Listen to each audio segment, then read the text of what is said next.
Hello, everyone. Welcome to a new episode of Friend Code. I'm your host, Michael Damiani. This week, I'm joined by Brad Ellis. How's it going, man? Good, man. Achievements. Achievements. Man, achievements. I love achievements. You know what? We got an E3 coming up.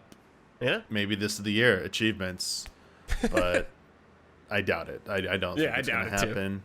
But you never know. How you been doing? I'm good, man. How you doing? Doing well. Got finally able to go out and get a haircut. Oh yeah. Get long shaggy hair. Yeah, you got shaved too. I was like always curious about like long hair, and while I didn't mind the look, it's the maintenance of it. It's kind of like I have a newfound appreciation for people who upkeep long hair. It's like it's a lot of effort, but I'm just like, no, I'm just gonna go back to I'm gonna go to short hair for a while, maybe. Yeah. It also got really annoying. Couldn't like wearing hats. Like long hair doesn't look good with hats. I was like, right. Oh well. So I couldn't do the quick and dirty thing. Like I haven't styled my hair. Just throwing a hat didn't work anymore. Yeah. I've had pretty long hair in my life, like down. I don't know if you can see, but down to like here, I've had hair. Oh dang. Yeah. And I always remember if I wear a collared shirt, my hair would just like kind of go into the back of it. And it always pissed me off. Like, I've had long hair, I've done it. I'm okay. I don't really need to do it anymore. I agree, it gets kind of annoying. Washing it was so hard too, man. How much more shampoo and conditioner I had to use than usual? Because I was like, dear Lord, I got to keep applying more. I'm like, okay, that wasn't enough. I was like, yeah. So it was just like now, like when I got when I got this on the first day, I was like, yeah, just use a tiny bit. And I was like, it's still weird to me. Like, this is how my hair is roughly about a little bit longer than this. Is like, I add about a month or two to this. And it's the longest I usually ever keep this hair. But like, it feels like I have no hair. Like being so used to long hair, just like rubbing my hand through my head. It's just like my hair. Sorry. It's just, wow, I have no hair, but I do. Like, this is normal. This is like, to me, it's normal. It just dries faster too. It's just way less. Yeah, it was an interesting experience. But yeah, it's nice to have, especially going into the warmer months. You know, having long hair with like hot weather here is not a good combo. Got some stuff to talk about before we get into it, though. I have a question from a patron because it didn't really fit into any of our topics, but I kind of liked it. It was a little bit of an opener here from Zach. Zach wants to know, what's the longest you've waited before picking up a Nintendo console? Did you ever skip a generation? They add that they didn't get a GameCube themselves until 2008 or so, when their friends were over and they got a sudden urge to play Melee. They walked to a GameStop near their old apartment and bought the GameCube for $17.99. So $18 for the GameCube, $40 for Melee. So the game was Melee was more. Like twice and then they much. also wanted to add they didn't get a Wii U until 2017. But obviously they know a lot of people skipped that one. So yeah, Brad, what if any, Nintendo console did you not buy right away at launch?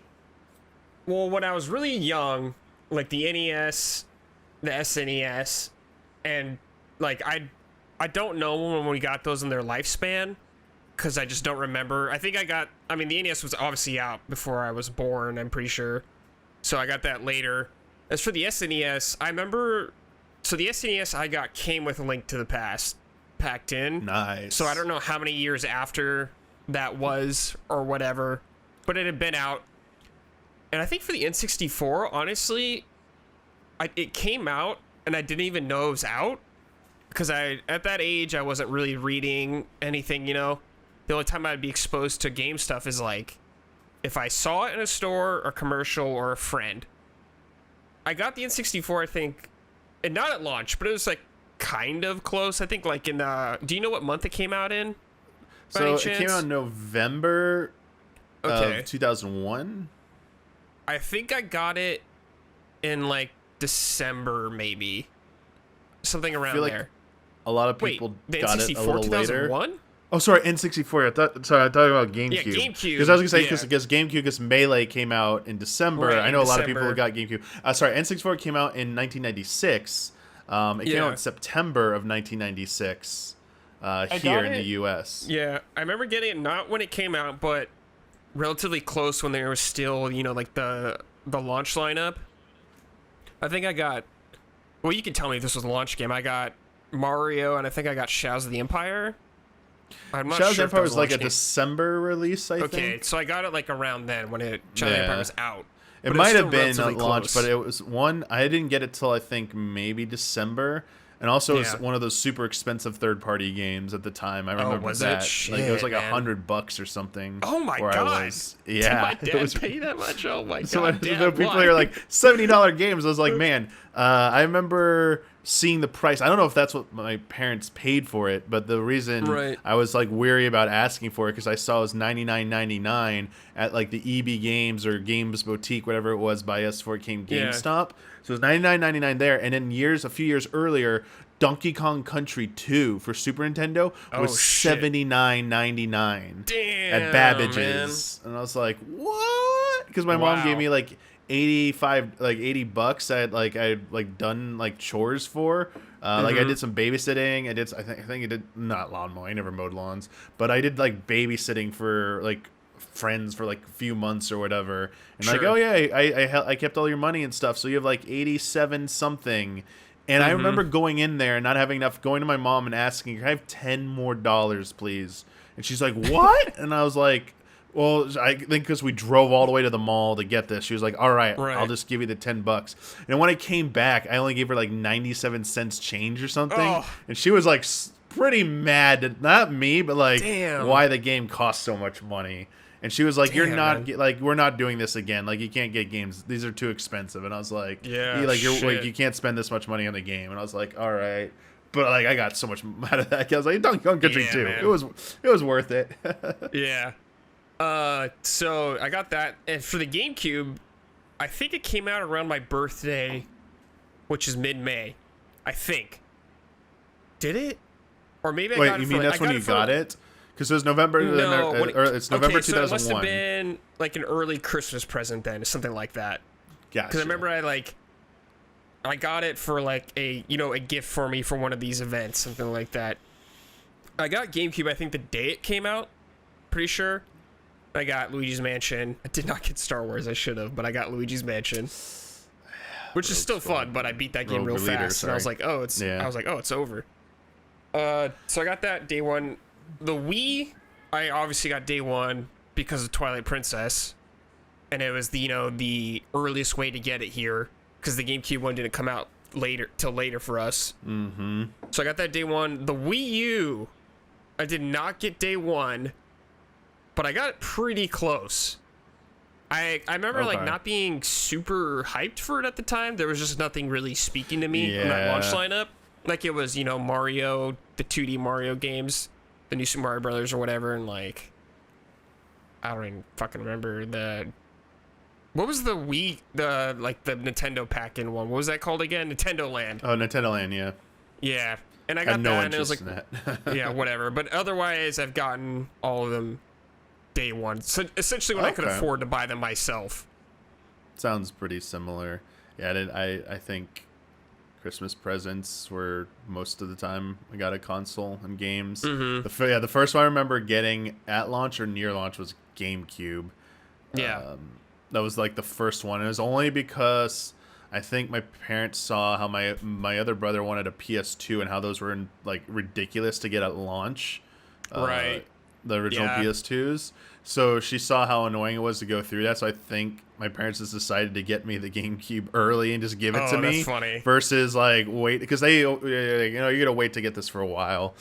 Because I didn't get like N64 till I think beginning end of like it was the week of Halloween. I think I got it because it was also hard to get, and my parents were just trying to get it, and it was supposed to be a Christmas present as well, but they decided to just give it.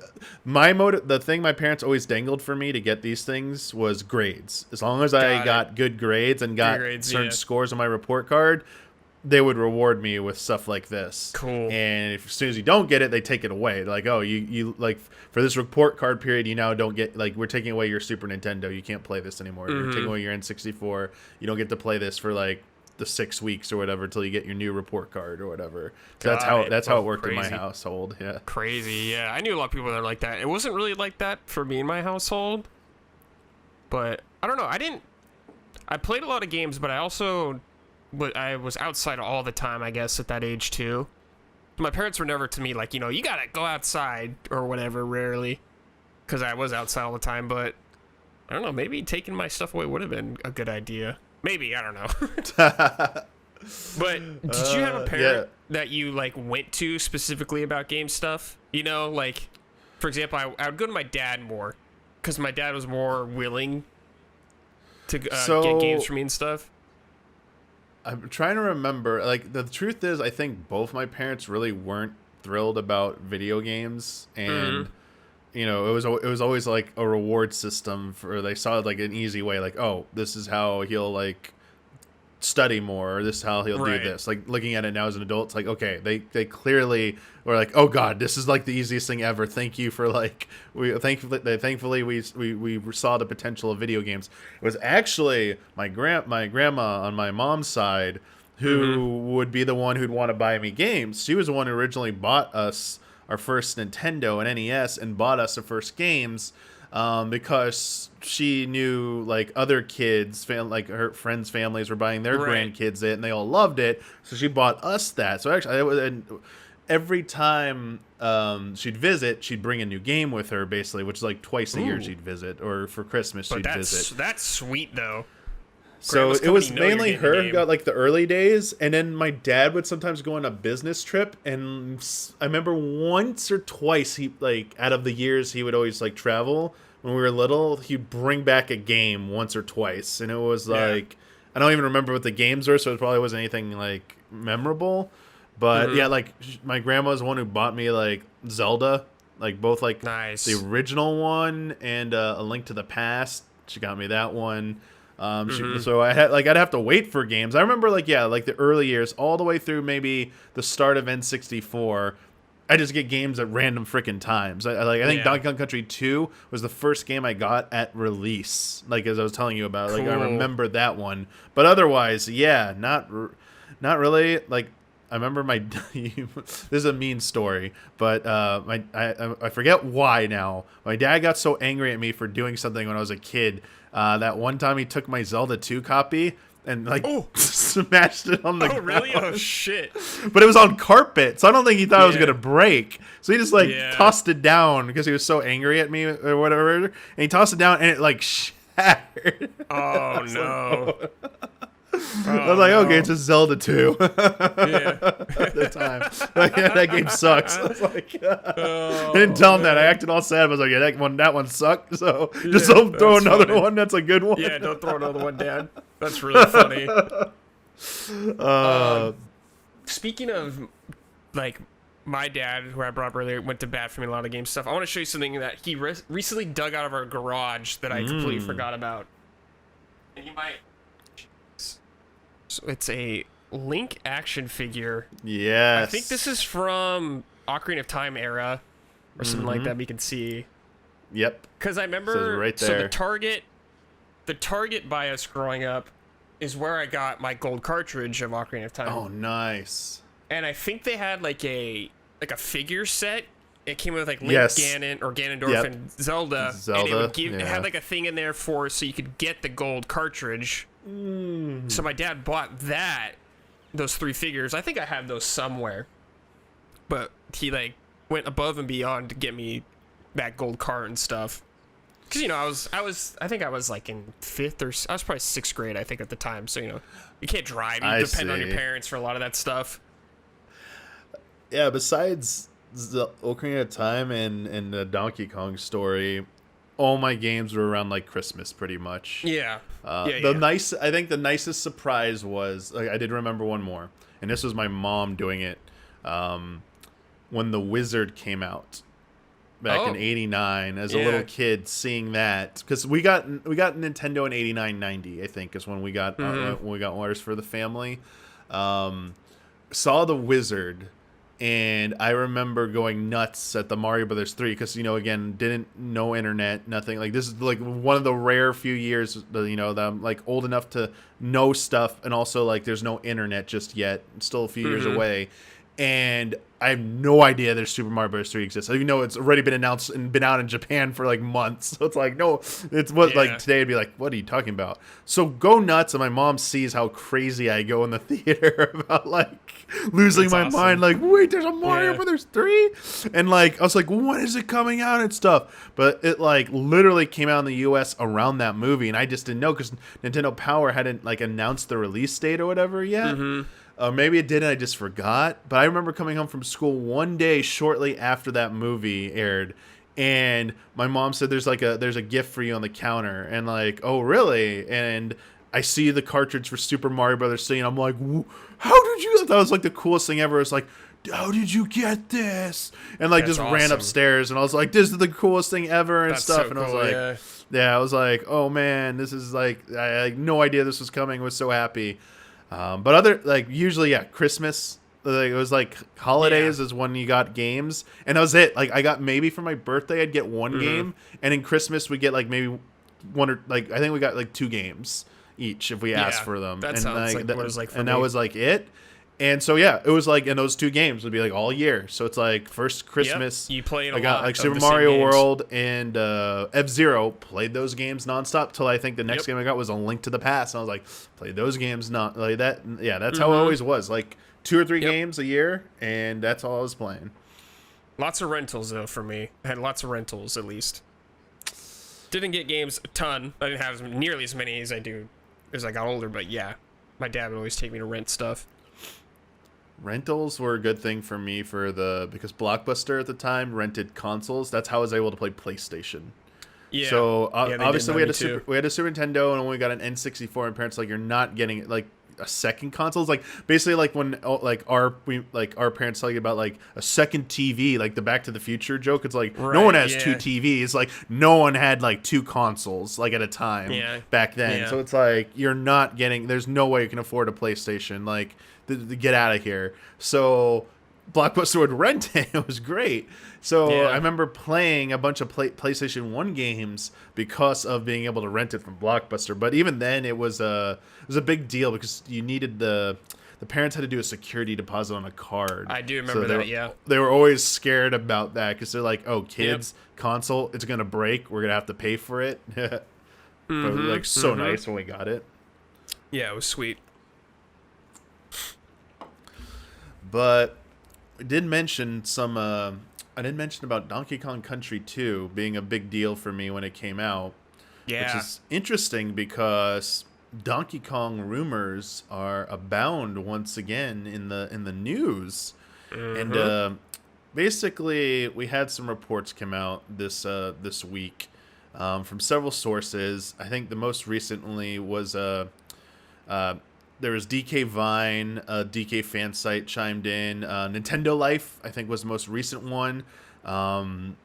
These sources came forward and said that they'd all heard that Tokyo Studio, the Mario studio, Yoshiaki Koizumi studio from Nintendo EPD, are hard at work on a brand new Donkey Kong game for the Switch. That's about where the consistency ends, Brad. Some of the reports just say that's it.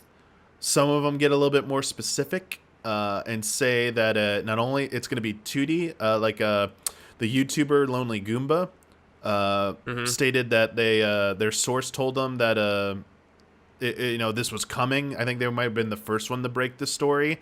But then Nintendo Life said, our sources claim the game will be a 2D, a side-scroller, basically. A side-scrolling platform. It might be 2.5D graphics, but it will not be 3D. And will have nothing to do with Donkey Kong Country. It's like dropping... It's not going to be like a Tropical Freeze sequel. Right, Freeze, yeah. Yeah, but then there are others who think this still might be a 3D game. So this has been in the news all week because as of now, no one's refuted this. Like no sources come by and said, this is BS, blah, blah, blah. And we're getting pretty close to E3. So yeah, with E3 on the horizon, the rumors come out. People love this. So I got some questions for you, Brad. Sure, yeah. Because you love Donkey Kong Tropical Freeze. Yeah. You like these games. So... I got some Patron questions, and then if I have any follow-ups, I got some follow-ups for you. But the first one comes from JG. So this recent Donkey Kong rumor has got me very excited about the possibility of a new Donkey Kong game. I see a lot of potential for Donkey Kong to try 3D again. Maybe something in the gameplay style of Bowser's Fury? Instead of Plessy, DK could ride any of his animal friends across the environments. But I wouldn't mind it being 2D as well, since all the 2D games are great. So do you have a preferred direction for the franchise, Brad? Do you want this to be 2D or do you want this to be 3D? So I really want this to be 3D. I feel like we've had I love the 2D Donkey Kong games, and I think they're great. I love them. But we've had a bunch. We haven't really had a good 3D Donkey Kong game. Like, I know some people like Donkey Kong 64. I'm not really a huge fan. I think it's time for DK to, like, have a great 3D game. It's kind of insane, you know? It's been this long. We've been in the 3D era, and Donkey Kong's never succeeded in 3D. And if it's the Mario Odyssey team that people are saying, like, making a Donkey Kong game, I think they could do an excellent job. I think some people, like, for example, Damiani, won't take Donkey Kong as seriously because it's not 3D. I feel like Donkey Kong kind of gets snubbed because it's 2D mostly only.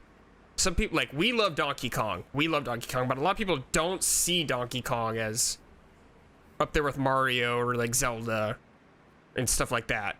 And I think if they had an amazing 3D game, I think that could bring Donkey Kong a lot more on people's radar. I think you have a good point there, Brad. I think there might be a little bit of a perception problem with Donkey Kong because the 2D games, even though the in past 2D Mario games sold well, like New Super Mario Brothers, one of the best Super Mario games of all time, but by the same premise, Super Mario Odyssey breaking 20 million copies on Switch, and Mario Maker obviously not a dedicated 2D Mario game. It's not nowhere near the sales of Odyssey. They re-released the new Super Mario Brothers U on Switch with the Luigi DLC. That sold very well, but obviously, maybe it's because the port did not approach the numbers of Odyssey. I think if it's about elevating the series and improving Donkey Kong's image and being taken a little bit more, not necessarily being taken more seriously, but being revered in the same vein as Zelda, as Mario, as potentially, like Pokemon, stuff like that. I think Kirby kind of has the same issue as Donkey Kong. Very beloved mascots for Nintendo, but it's definitely possible, as we've seen with Fire Emblem exploding in popularity to the point where Three Houses and the mobile game, Fire Emblem Heroes, just wildly successful and mega popular that it's now one of their biggest franchises. Right. So I think from that perspective, 3D would probably be the way to go. So I guess, like, and you made a good point. There hasn't been a good 3D Donkey Kong game. So I guess what would you want to see in a 3D Donkey Kong game? Maybe more specifically, are there any ideas you've seen from other 3D platformers? Doesn't even have to be Odyssey. Obviously, Odyssey brought a lot of stuff, but like even other competitors' stuff as well. We've seen the amazing Ratchet and Clank, coming up. Rift Apart. Sorry, it's Rift Apart, right? Yes. Sorry, I forget the safe thing to do would to follow the Mario structure of, you collect a golden banana, let's say, or something to open a new stage, and it's like a new world. But I think it'd be cool if it was all set maybe on the Kong Island. Not opposed to them doing something different, but I think even Damiani, if they kept it really similar to how Mario games work, it would still be really good. Just to have Donkey Kong play a little different. I really like their idea of talking about how, like, riding the animals through the environment, kind of like Plessy, stuff like that. But, just way more emphasis on, like, swinging around or something like that. Like, I don't really need Donkey Kong with his coconut gun or something like that. I have faith that they can design really sweet levels around how Donkey Kong would move. Because, like, to me, they always do it with Mario. They always throw in some new crazy ideas I didn't even think about. Like, think about Cappy. Like, when you think about that on paper, you throw a hat. It's not that big of a deal, but it completely changes how you play, aside from taking over guys. But I think this team could really bring some new life in Donkey Kong in the 3D space. But like I said, I love the 2D games to death, but I think it's time for the ape to make the leap. One of the sources also indicated that potentially the Kremlins would be returning in this as well. Yeah, that'd be cool. Potentially King K. Rool as the rival / nemesis for Donkey Kong making a comeback. Right. I think that would be very helpful, even though it's associated with country. This makes me think more of a 3D platformer potential here, because they were in Donkey Kong 64 and that wasn't a Donkey Kong Country style game. Right. It's like King K. Rool is the Bowser of Donkey Kong. Like, if they try to distance themselves from that in some way, it's like, no, it's too bad. Like, he is. That's his role kind of thing. Like, he's even in Smash, for God's sake, so you gotta have him. I think it's good to have a strong villain in the game. I think, especially after Smash Brothers with him being added in there, I think this makes a lot of sense that it's time to keep capitalizing on a character that's gained some popularity and has returned back to the limelight thanks to Smash Brothers.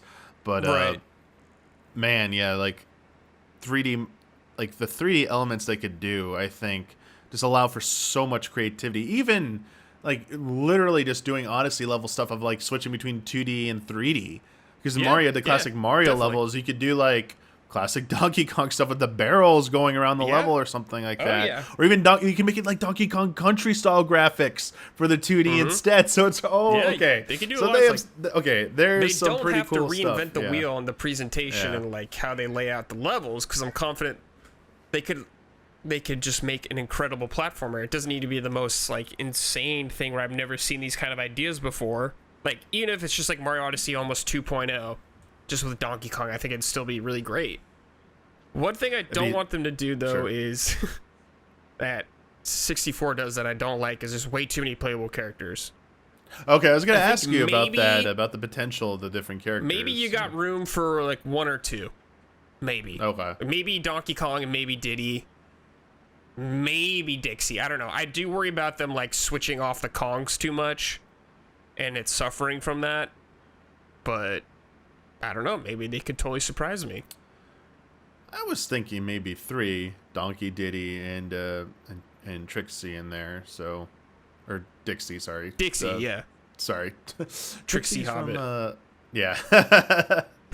But the 3 of them in there, I think they could do that nicely. But yeah, they can't. I think they gotta be careful of going to character heavy and having, that gets a little overbearing. And they gotta like ease up on the collectathon element that Rare was kind of notorious for. Yeah, like the different colored coins and stuff. Yeah, like maybe you play as Donkey Kong and one of the others ride on your back or something like that throughout all the levels. But there's little sections where you play as the other ones. They'll use their tail in a section or something because Donkey Kong doesn't have one. Just something like that. Let me ask you about this. So we're talking about the potential of a 3D, but Nintendo Life's source indicates that it's going to be a side-scrolling platformer, not a 3D. So is there anything they could do on the 2D front, on the side-scrolling front, that you'd like to really see, or do you even think that there's a chance it can eclipse what they achieved in Tropical Freeze, even if it's not going to be that style of game? Right. I mean, it's possible it could eclipse it. I don't know. Like, what the hell? Yeah. Where are you gonna put Donkey Kong that we haven't seen before? Like, because they're most likely gonna do it on Kong Island again. I don't know. But then again, we've seen Mario and the Mushroom Kingdom 1,000 times and it's still good. But I don't know. I do to me, Tropical Freeze is just so damn good. It's like, oh man, it's gonna be hard to surpass that game. Like, yes, this team I think is great and they could do it, but I just wonder about what they could do to like truly blow me away. It would seem a little odd if they went the side-scrolling route, and we know Retro is busy with Metroid Prime 4, but this would be weird to move from a Retro developed stellar 2 entries in the series to, why wouldn't you just wait till they're done with Metroid and then hand them back Donkey Kong if you really want? To me, I guess the thing I don't want to. I've kind of said this a few times in the past week on other shows. I feel like this could potentially be a waste of talent. If it's a 2D game. Yeah. While I'm convinced EPD, Koizumi's team, can make a fantastic side-scrolling Donkey Kong game, no doubt. As you said, I think there's like a higher ceiling for Donkey Kong to be achieved, especially in the 3D space where it has not thrived very much in terms of a 3D platformer and adventure game. And I would rather see that team's potential utilized on a new 3D entry in the Donkey Kong series than the 2D. So that's why I personally hope it is a new 3D entry, but also because it would be so weird to do a 2D entry and it's not a follow-up to Tropical Freeze. Like, why would you do that? Like, why'd you bother? Yeah, seems weird. But yeah, there's just so much more potential, I think, for 3D. It's just more exciting to me also. Exactly. Yeah, I get way more excited about hearing about a new, like you said, from the makers of Super Mario Odyssey, Donkey Kong Odyssey, whatever the heck it's going to be called. Like that, it gets me really, really pumped for a new Donkey Kong game. I will be there day one for something like that for sure. Oh yeah. The final thing I want to ask you about, because it's something I've brought up a few times after I've heard this rumor, and it might not be. I don't think everyone's head goes to this space because it doesn't need to be an either or situation, quite frankly. It could be a why not both. So this is assuming an either or situation, that you're only getting one, not the other.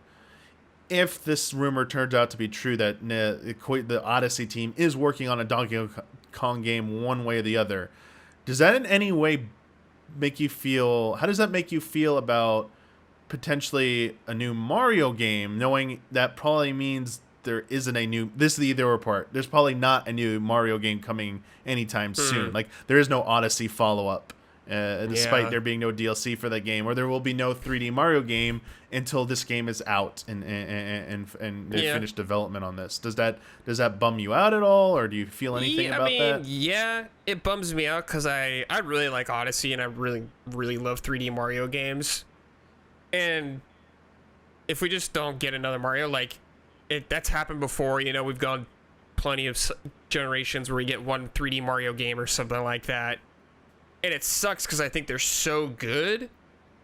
But if Mario has to die to make Donkey Kong great in 3D, I'm okay with it. I think... I thought on this a lot, Brad, and while I was very bummed at first thinking about this possibility that this might mean, then their Odyssey 2 doesn't exist. This is what they've been working on. I'm like, but at the same token, I do think it will be nice for a change, for a different series to get the limelight, because Mario's already had stellar entries. Odyssey is a stellar entry for the 3D Mario games. As we've talked about, Donkey Kong definitely needs that injection for the 3D, and the more these games are elevated, I think the better overall it is for Nintendo. And plus, I can't doubt Koizumi and that team with creativity. Like, a new 3D Donkey Kong game might make me forget about Odyssey and wanting an Odyssey 2. It might be so amazing and so unique and innovative. It's like, dude, I want a new Donkey Kong. I want a sequel to this now more than an Odyssey 2. So that's where I've come to the conclusion. Like, I've kind of realized, should definitely wait and see. Because, again, this is still a rumor. When we know how Nintendo and rumors go. So until E3 comes around, because the other part of the rumor says it's one of their fall titles. It's like one of their bigger titles for the fall. So if it's not an E3, then I think okay, this isn't happening probably. But hey, it's still fun to think about. Donkey Kong. This is definitely getting a lot more chatter for Donkey Kong than it's gone in a long time since K. Rool hit Smash Brothers, I think. Yeah, like. This is the time. The Switch has been kind of like setting those Nintendo IPs to a whole nother level system. Like you said earlier with Fire Emblem, like Animal Crossing was big before, but it's like it's skyrocketed in popularity compared to where it's been. And I think the Switch is the place to boost your IPs, man. And Donkey Kong's next, man. It's deserving. Like hopefully Metroid Prime 4 will be the same case for Metroid, where it starts getting the sales it deserves. Not recognition. People love these games, but the sales. Yeah. Um, I'd like to move on. We had a few more patron questions, but I feel like we talked a good amount about Donkey Kong. I think Sure. I got it out of you what I wanted to hear, basically, Okay. because I was just very curious about 2D versus 3D and what your personal preferences were. And I feel, yeah, I feel I have a clear picture now of like it seems the 3D one would obviously be the more exciting prospect. Right. Yeah. So. Yeah, sorry. I'm just like I was almost half expecting this to be denied by the time we started recording this episode. Sure, I was yeah. like, this is like the big story. Everyone jumped on it right away, and I was like, man, we're gonna be last to the table with this. But you know what? It's like one of the biggest stories in a while, so I gotta go with it. And like, hey, I gotta still knock on wood because. Patrons, you'll probably be watching this before anything's been confirmed or denied. Like, there's no chance this is getting denied. But for everyone watching it public on Wednesday, there's like a slim chance maybe this like Sure. has been refuted by Nintendo by now or something. Who knows? Mm-hmm. But going off of like kind of like hopes, but also like concerns about what a Donkey Kong this Donkey Kong rumor might mean. I want to talk a little bit about Breath of the Wild sequel in the same kind of frame of reference about concerns, because most of the Breath of the Wild sequel talk for the past 2 years has been about speculation, how cool this is going to be, what we want to see in this new game. And no one's really talked about, like, everyone's just assuming because Breath of the Wild is so great that this is a follow-up, that it's like a surefire thing, that this is going to be a hit. Like, get ready, this is the biggest thing. It's going to be, worst case, I think people will be like, oh, it won't be as well received as the first one because it's not as new, that feeling anymore of climbing anywhere, going anywhere, but it's still going to be really good, and it's still going to do really well sales-wise. And I still honestly believe that at this point. That's like the most likely outcome. But I wonder if there are any concerns. Like, is there anything that you can think of maybe that you think you really like, you're looking forward to seeing the next update, that you have some questions you want answered because like there's been like lingering around, and Sure. if they don't address them, you might be like, huh, well, what's going on here? So there's two things I have, two theories. Obviously, one is probably pretty likely is COVID happened, and that just kind of delayed of everything, course. like figuring out all that stuff. The second thing is, I think this is like could easily happen, is Nintendo's just holding this off till the next version of Switch is out or whatever. This is like yes. the game to launch with a new model to show it off. Zelda is like always the kind of game they can hold close to their chest for these moments. Like you and me, of course, we remember Twilight Princess, just waiting for that game forever, kind of thing. And I could just see them holding this game until they're ready for their new system, ready to show it off on. Like, this is the showpiece for your new hardware, this game right here. And I think they're waiting. I think there are several people out there that think that way too. I think, besides the obvious, that development was obviously impacted by the COVID-19 Right. pandemic, that this is a game that it's proven to be a system seller. It is it's not the best selling game on the system, but it is one of the best selling games on the system by far the best selling game by in far. the Zelda series. Like, not even close anymore. And they know the potential of this. This is a system seller, and in the face of potentially bigger titles coming to the other platforms, assuming Halo Infinite still launches this fall, assuming Horizon sequel comes out this fall, Nintendo would reasonably be expected to have some kind of offering. And Right. if it's this new Switch Pro, you'd think, well, you got to want a game in there to show, be a showpiece, and what better thing than a Breath of the Wild sequel? So I think that's very logical. I think that's Yeah. a very likely scenario. So I don't disagree with that.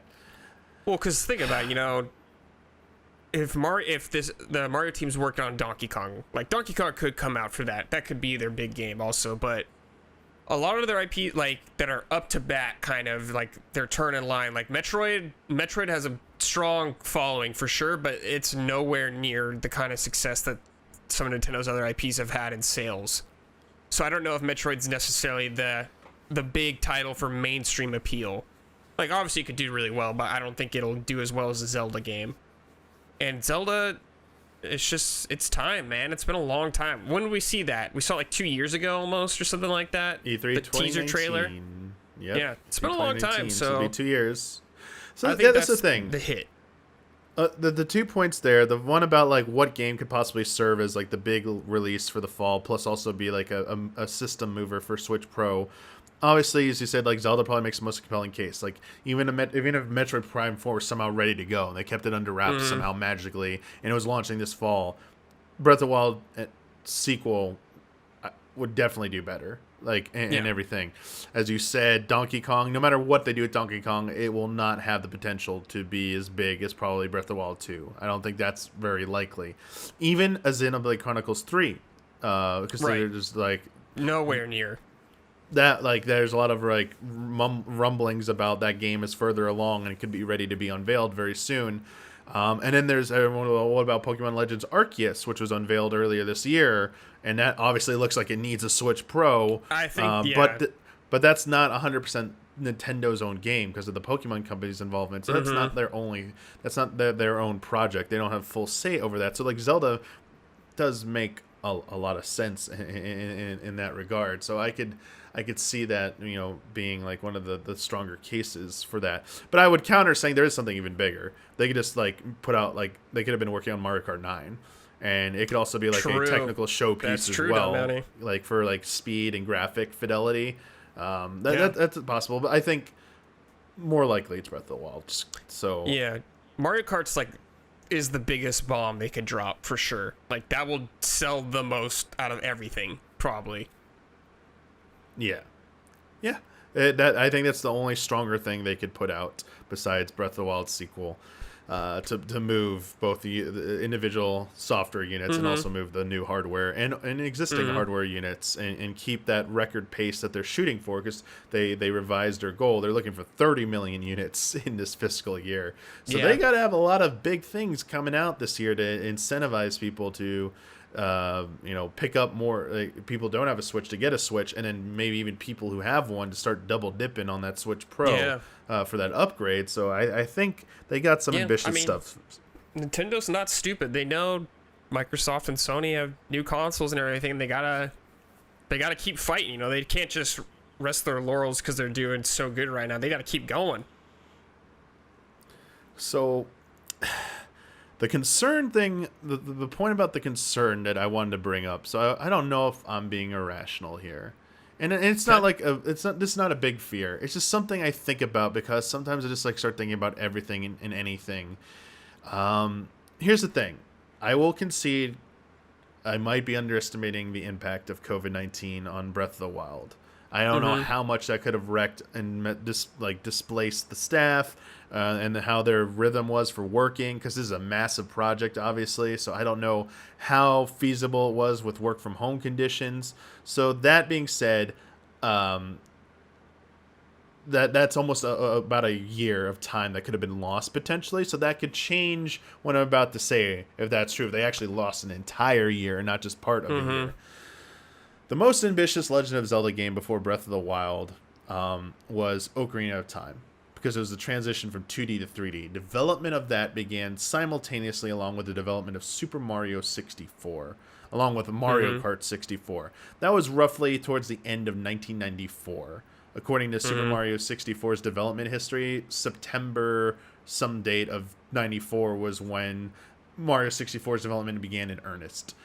Which has to mean Ocarina of Time in earnest began shortly after that, although a lot of the systems being developed would be used in both. Ocarina of Time came out in November of 1998. So if you want to go from September 94 to November 98, that's like 4 months and change, 4 years, sorry. 4 years and change. Breath of the Wild sequel development began in earnest according to the Champions book that came out for Breath of the Wild at the conclusion of the Legend of Zelda Breath of the Wild's DLC in December of 2017. So December 2017 is roughly when Breath of the Wild sequel began in earnest, because they said they had some more DLC ideas, but they were too ambitious that they decided just to convert them to the sequel. So they began working on a sequel at that point. So December 2017 That would mean if this came out the end of this year, November, it would be a shy under 4 years of development time. Now, that's not quite as long as Ocarina of Time. So I concede, like, even as is, if you just accept that COVID had no impact, and you include that they were working on that game nonstop during COVID, just under 4 years would be still short of Ocarina of Time. If you factor COVID in, then we'll say about 3 years of development, in which my point isn't as strong. But my concern is that, like, let's say, split the difference. Let's say they, like, had a 6-month delay on Breath of the Wild. So that's, like, 3.5 years. My concern is this game was supposed to be a follow-up to Breath of the Wild, built on the same engine, maybe tweaked for Switch a little bit to be optimized, reusing potentially the same world. Maybe they're overhauling the assets, and maybe they're mixing up some stuff. My concern is we get further and further along, especially if this game doesn't come out this year, basically. If it's not a 2021 title. My concern is, did this game hit more trouble even before COVID started? I wonder if we're ever going to get some insight, and if, like, maybe something didn't go right and they had to change gears. I'm curious about that. Obviously, that doesn't mean a bad game. Like, games stop and start all the time. And I still have confidence in it, but, like, I still have that, like, that small slither of doubt that's like, what if there's some trouble in Breath of the Wild sequel land?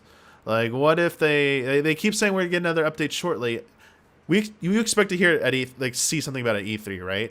Yeah, if I don't see it at E3, I'll be very concerned. Okay, that's what I was going to ask you. If we don't see it in action at E3, not just, like, an update, but see gameplay in action at E3, will you be a little bit concerned, or are you just going to...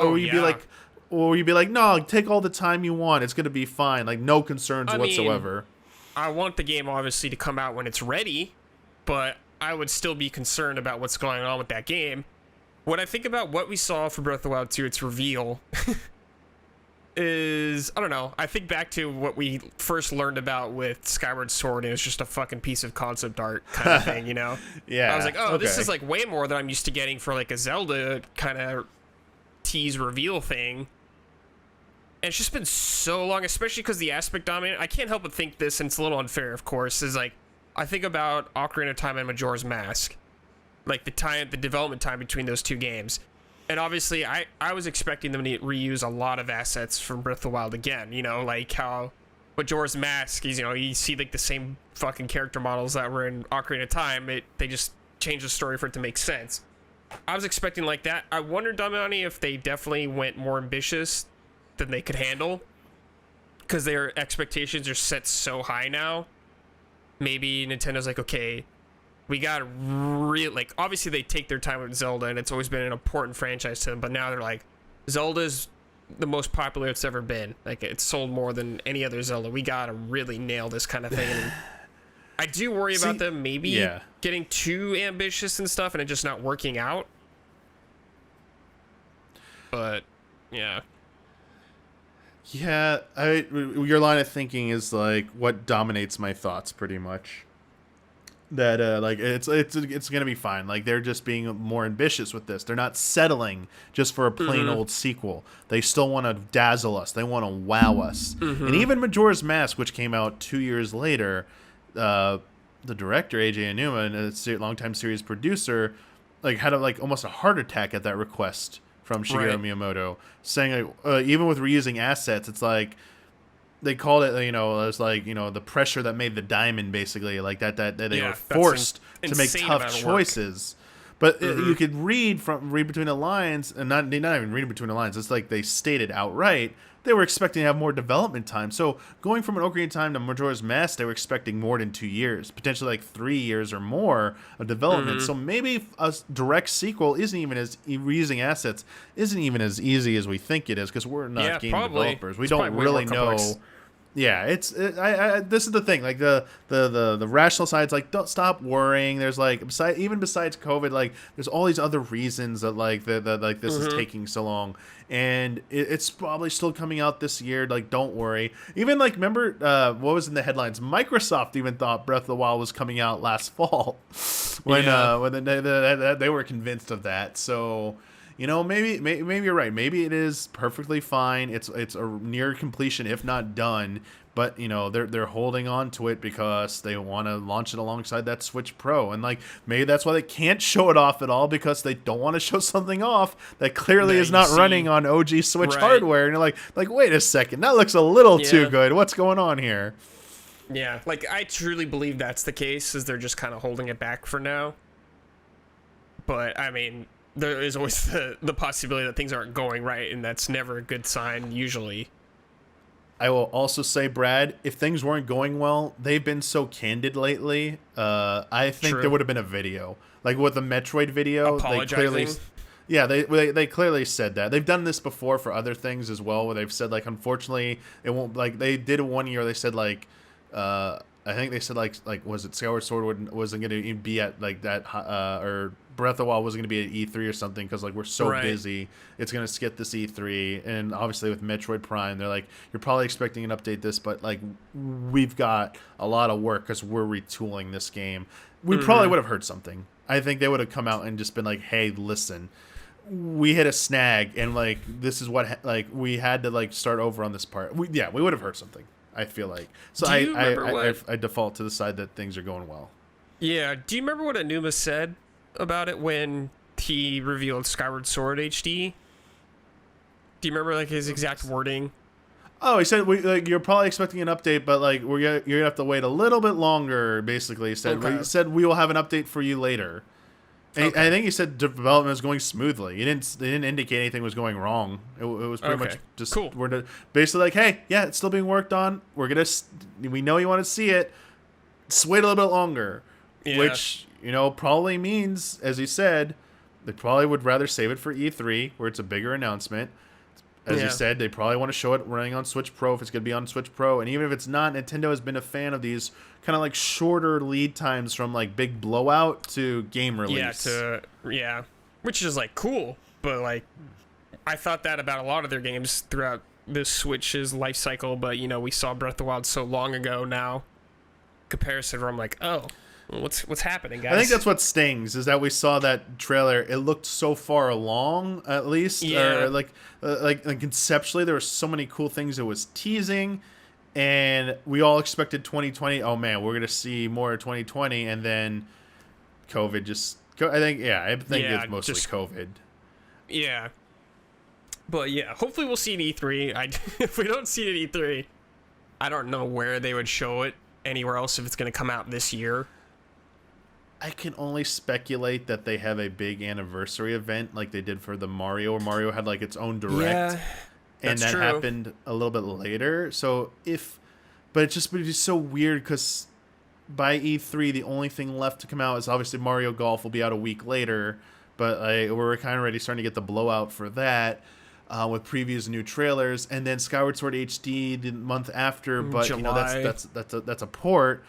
We need to know, besides the Diamond and Pearl remakes from the Pokemon Game Freak and the Pokemon Company, what's coming out the rest of the 5 months of 2021. Yeah, that you got, because we need your big holiday title. That's from you directly. At this time, I want to say like a Pokemon game isn't enough for the holidays, but at the same time, I'm just like, well. Hey, they just keep selling. Everything just keeps selling for Nintendo. They do. So maybe they're not as worried. I don't know. Like Mario Kart is still going. Yeah. It's crazy. As fans, we obviously want more, but I don't know. I think that's the thing. I don't know, man. It's like craving more, man. That's like the whole thing. But the heads up to everyone, our listeners and viewers, the next episode is going to be the E3 preview episode. So we will actually do a more positive take, I feel like, on Breath of the Wild. One last speculation hurrah about, if it hasn't been unveiled yet, probably not, about what, hopefully Nintendo's plans are announced by the next friend code, so at least we know it's definitively happening, because we're getting kind of close to the E3 week, and Nintendo indicated they're going to be a part of it, but we need that schedule. We need that schedule from everybody, man. It's about time. The film date from where we're filming right now, it's less than a month away, isn't it? Like yeah, all the E3 June madness? 12th is the start. So we Yeah. are officially we are 4 weeks away, and the next friend code will be exactly 2 weeks away from the start. Oh yeah, yeah. Hopefully we know by then. Because like the next episode will be the preview episode. The episode that we do after will be probably an live episode about Nintendo's news that week, about what they unveiled. So that'll be very exciting to do. But oh yeah, we'll E3 episodes are always fun. Yeah, this was inspired because I did see in my social media feed, I did see a headline. There was some YouTube video about, should we be worried about Breath of the Wild? I didn't even watch it. But I was like, you know what? What does anyone actually at this point, like, what concerns does anyone even have at this point? And I was just like curious, and it sounds like it's mostly like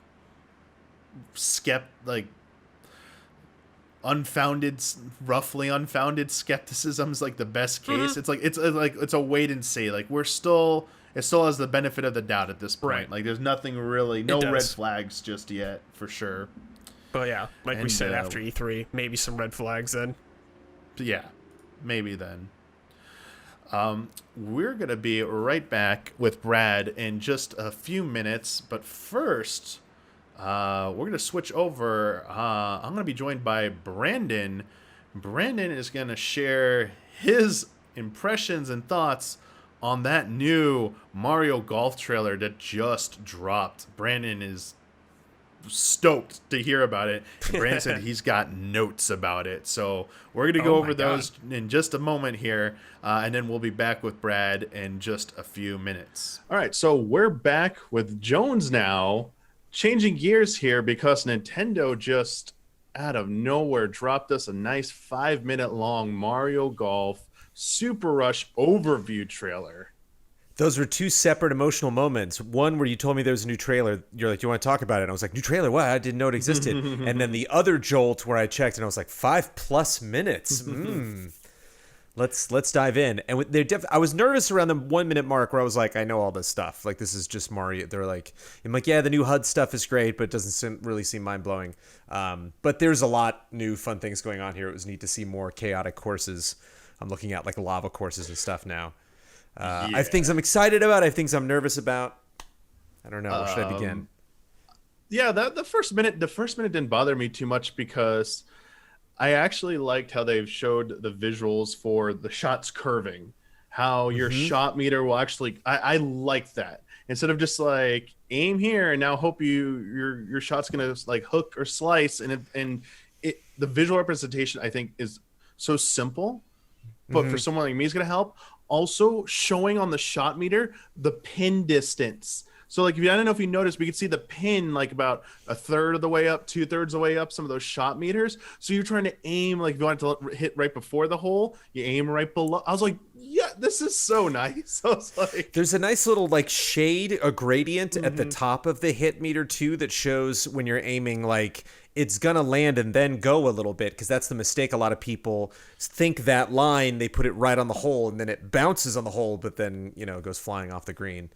All the stuff that allows you to read the course. There's like a scanning mode. It looks like there's even more like tools than I would actually use, because I'm not a big fan of spins. I get nervous about spins in golf games, but like curving shots are great, and all that looks great. Yeah, and later on they mentioned there's like with your Mii, there's like a training you can do with instructors where they'll show you how to do that stuff until you get comfortable. So fun trick shots and and maybe just stuff that you would want to do but didn't realize how to. Like she's like boss fights. Yeah, but John, your looks character, pretty fun. Your Mii character, it's gonna be like an RPG. You're gonna have levels. You're gonna be leveling up your character. And then going up against Mario and the crew. No, I can't. I'm very excited. The court. You mentioned the courses. How crazy they looked. Do you prefer that type of kind of like that zaniness to a golf game, like the Bowser level, the lava that going on? Do you prefer more like a traditional type golf game? I'm not going to be that. I'm bringing that up because there were a lot of people that the first trailer were like, these greens look pretty normal, like just visually it's not really blowing me away. And then I think they wanted to focus on that in this trailer. I don't care either way. I'm pretty good. Nice. I'm not that critical of courses. But I'm down to have a good time. These look like fun. I didn't necessarily share that sentiment from the first trailer, but I saw some people talking about it. I am nervous about one thing though, Oh Damiani. yeah, what are you nervous about? One thing I Jones? don't know about. So you got I love the battle mode Yes. because I like that is pure chaos. That's going to be really fun in the group stream. I'm nervous about the special shots because they showed Okay. some that were like total 100% deal breakers that you can do Really? and just completely win right at the last second, where you just like you knock everybody out of the way.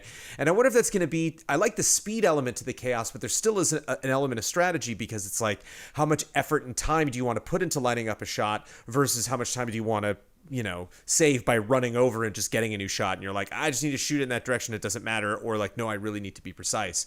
Whereas if you add this kind of Mario Kart powers on top of that, it negates some of the strategy where you're just like, man, I really did well on that course. It's just I got blue shelled right at the last second. The battle mode, I think, is great for that chaos. Like I would go to battle mode for that kind of frantic action. Whereas like, I wonder if that'll spoil. But it might be like Mario Kart where you can turn on it, like items on and off or something. Who knows? I imagine. I just saw. Yeah. There's one where it's like exploded, knocked all the other balls out of the way, and I was like, "Oh, that's brutal." Yeah, That's really gonna piss it people off. seems like without having an actual miniature golf, it's like not what the golf golf with friends. It's like that where you hit each other's ball, but this is like amped up to like 11 here.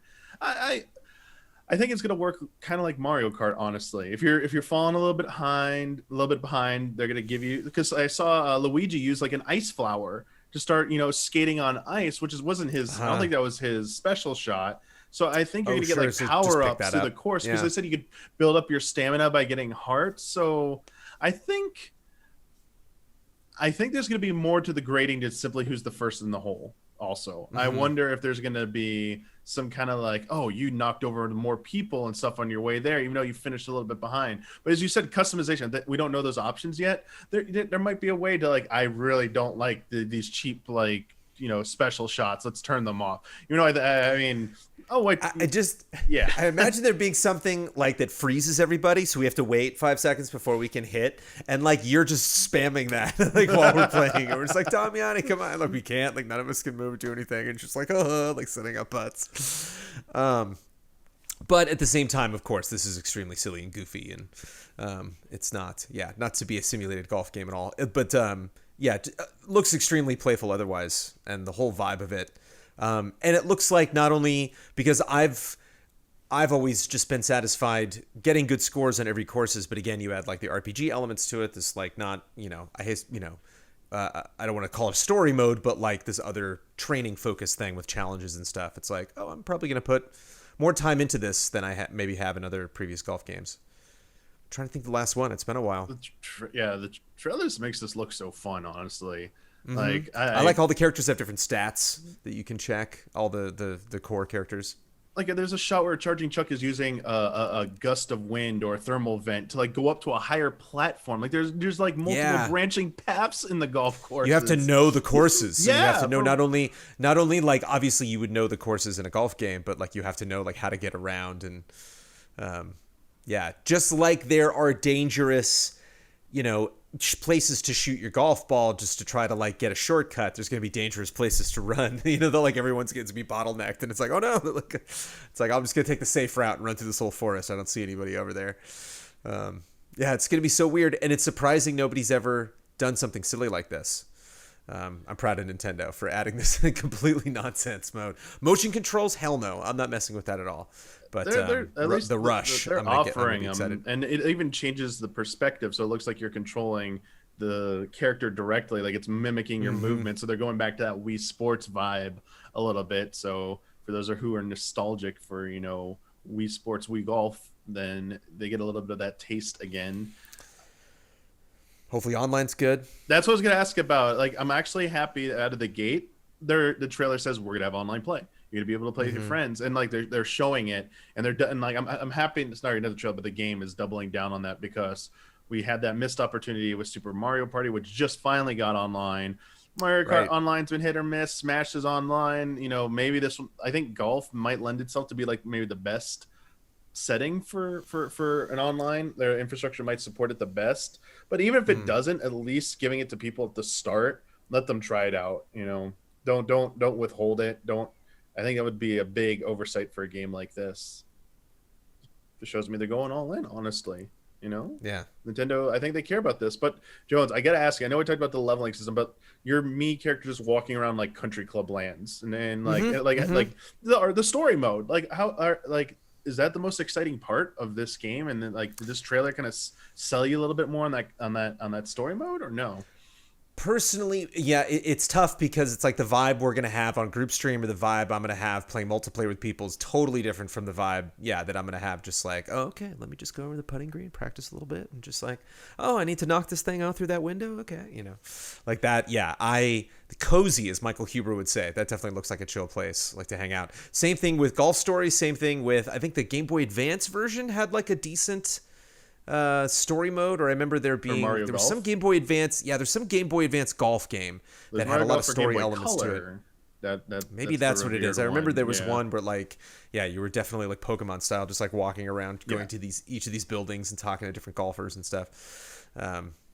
Yeah, and it looks like there's some fun surprises in there, kind of maybe stuff that they would have learned from Ring Fit Adventure, like kind of just like you're fighting like Phoenix in one shot. It looks like kind of like some weird supernatural elements, but yeah, it looks like there's a lot in here. And it's Damiani. This is one of these franchises that I wanted it back, whereas they are going above and beyond in a lot of ways. So it's like golf clap, nice. Yeah, I would have played it anyway, but I'm way down. I'm glad this trailer further excites you because I think this game can surprise a lot of people. Honestly, I think it's gonna be. I think it's gonna be bigger than people make it out to be when it comes out. Big next summer month. game could be. Yeah, I think it will. And man, this seeing the level they're going to with this game makes me. Now I'm going to demand more of their future entries. Like next Mario Kart, I want that like boss mode. I want all those challenges. I want this type of stuff. Yeah. I want it in my Mario Kart. I want it all like all the Mario spin-off games. I don't want bare bones ports their efforts anymore. Yeah, you make your own modes, Mario Kart. Build a mode. Is there anything they haven't shown that I can't think of maybe that you still are waiting to see in this game, or do you think you're at a pretty good place right now? Just a course that I would look at and like fear, something like the lava was nice, but it would be fun like to see some different challenges. Be like, what in the world? It's always fun in like a cartoonish golf game to get to like the last course, and you're just like, you have to. This is like the Dark Souls of golf courses, but that's what's fun because it's like when you nail it, when you actually get that down, or when you're playing with a bunch of people and everybody blows it except one person, like it's fun. It's fun to have those moments. Yeah, I'm looking at it now and like Bowser's wearing this like a visor with like little like a black visor with red flames on it. It's like, oh my god. I wonder what the updates are going to be like on this, or if they're going to like Animal Crossing this and just have like, oh, it's a seasonal thing. So maybe at the end of the summer, like here's some new outfits. Or this, I think, is ripe for additional characters. If they want this, yeah, the character list is weird. Like courses, add more courses, like add new cups. Basically, they could have a season where you go to like they add it like, hey, there's gonna be a tournament this weekend and we're going to go through a season. The players with the best scores, advance to an online tournament. There's a lot of different things they could do with this. I'm curious what the longest given like set mode you could do is. Like, I wonder how long 18 takes. Obviously the rush like makes it so much faster, but like standard mode, I wonder how long that is. That would be fun for like a long stream one day.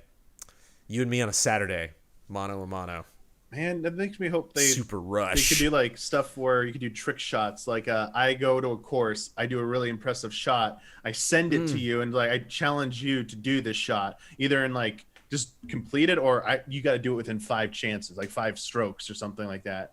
I think that'd be kind of cool to like do something like that as well. But hopefully there's emotes. I remember back in the 64, the GameCube version, you could like say hurry up. The Toad would be like, hurry up, come on. That's gonna happen. The BM will flow with those taunts for sure. This trailer is pretty good trailer for getting people. I think if you weren't sold on this, you probably are sold by now. Or if you're not, then maybe this isn't for you. But I think this is the most exciting Mario Golf has looked in forever. Yeah, as a fan, I'm way down. Well, thank you, Jones, for joining me to talk about Mario Golf Super Rush. And that comes out June 25th. So a little bit after E3, we should be checking it out here at Easy Allies. So stay tuned for some of that future coverage and future group stream activity. If you want to see us go nuts over sure. golf, a little Lock over it a in. month from now, we'll be there. All right, let's get back to Brad, and I got one final question for Brad before we wrap up this episode of Friend Code. Well, we're back now with Brad. Final segment here, gonna wrap it up. I have a question for you, Brad. Okay. Because the president of Koei Tecmo recently was interviewed by I believe it was the report on thegamer.com, stating that they would like to see the next Warriors / the Musou genre game that they do, the Dynasty Warriors, what new IP they'd like to see them tackle next. And the president said they would love to see either Mario or Star Wars. So I need to know, Brad, which of those two IPs would you rather see appear in the next Warriors game if it was your choice? Okay. And why? This is a really hard one for me to pick. I'm going to pick Mario because it feels way more weird to me compared to Star Wars. Like, I could see, you're a Jedi, you're fighting a million stormtroopers. I could totally see that. I want to see what the hell they're going to do with Mario. Like, are you going to be Mario? Are you just going to be punching a bunch of Goombas? Or, like, what's going to be happening here? Are you going to be using the Hydro Pack or something like that? I want to play as Bowser and just kill a bunch of toads. I want to do that. See what I'm saying? Like, there's just way more potential for weird-ass shit, and I'm in for that. That is definitely true. I know on a past episode, this subject has come up. I think it was actually with Huber. So I was like asking Huber about he was describing Bowser and like what Bowser would be doing. It would be insane. I think like from a level design standpoint, they could do crazy stuff. They could be the first one to maybe incorporate some kind of platforming. I was gonna say they could incorporate some platforming elements. Some like loose There's platforming. a battlefield you got to get to, but you got to jump your way there. It's just sort of like there's platform traversal in Hyrule Warriors Age of Calamity, but it's not like genuine platforming. It's just like go up this thermal vent to reach this area, jump down from here. But imagine if you had to like do some platforming on top of all those flashy combos you got to do. Plus, I mean, not just like platforming elements, like the environments, going into different like worlds. There's so many great levels to pick from. Yeah, man. I mean, yeah, I think the sky's the limit with that. It would be pretty insane to see. Like, you could be Luigi and use your vacuum on stuff. Like, like one of the levels could be the ghost house, and you're just Luigi with your vacuum, man, messing up just ghosts, or romping through the ghost house, man. You could be out, Rosalina Booze. throwing the little stars at guys or something. Like, there could be a lot of fun stuff. And even if like they throw in like some weirder characters, you could be like some of the enemies, maybe like the football guys or whatever, whatever they were called. Yeah. The Charge and Chucks. You could be a Charge and Chuck or something ridiculous like that. Hey, that's Charge what I want to see. Is one of the new characters in the Mario Golf Super Rush. Yeah, and I think they put him in there specifically because of the speed golf, because you like running around, you got to race. It's basically like basically that speed golf thing is like it's a PvP mode. You hit each other and stuff, as we're talking about. So or earlier with Jones, but it there's so much potential, dude. Imagine like a segment with Mario Karts where you're like drifting to kill people and stuff and firing blue shells. Like, there's so much insane stuff they could do. Yeah. That's what I want. Like, obviously Star Wars would be really cool, but Mario would be really weird. I already know who I want. I know a character I want immediately. You said some. I want Captain Toad. I want to see what moveset they come up with. Captain Toad unleashing that Toad Brigade, the Toad Brigade for the Super. Okay, that's all good stuff. stuff. Getting in that minecart, throwing some pickaxes at people, and then like Time for Adventure when he BMs on somebody. All right. Yeah, and you know who appears in a lot of Mario titles with Mario in the title is Donkey Kong. I mean, they could have a section where they could even include Donkey Kong. Absolutely. Like, that's what King I'm of talking Swing is showing about, up in that. There you go. Absolutely. It's definitely like a lot of fun possibilities there. As you said, Yeah. I guess you're playing like Star Wars seems a little like obvious, but I mean, Sure, I could picture it easier. yeah, I guess like is there anything that like would be possible in a Musou game that hasn't been really seen in a Star Wars game that as far as you're aware, obviously you're not going to hold you to it, but something like there would just be like, oh man, this game could really capture this feeling, other than the stupid episode 1 scenes where it's like fighting through a droid army and shit, which I like don't care about maybe reliving that. maybe one of the more unique things they could do with Star Wars is like ship combat kind of stuff. And like you fly around taking down 1 million spaceships or something. I don't know. It could suck, but I just think about like what could Star Wars do that they wouldn't have done in another Musou game? Something with ship combat. Yeah.